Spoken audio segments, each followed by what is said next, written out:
আজকে আমি একটা খুব পছন্দের রান্না করছি, তোর পেঁপে আলুর তরকারি। এটা আমার খুবই ভালো লাগে, তাই তোমাদের সঙ্গে শেয়ার করব।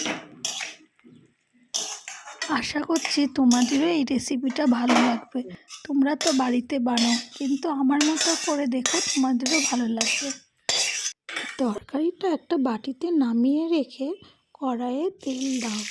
তেলের উপর বড়িটা দিয়ে দাও। বড়ি হালকা সামান্য ভাজা হয়ে গেলে তারপর আবার তরকারিটা দিয়ে নাড়াচাড়া করতে থাকো। যখন হয়ে যাবে তারপর ঘি গরম মশলা ছড়িয়ে দিয়ে কিছুক্ষণ নাড়াচাড়া করে নামিয়ে নাও। গরম মশলা হাতে দিচ্ছি না।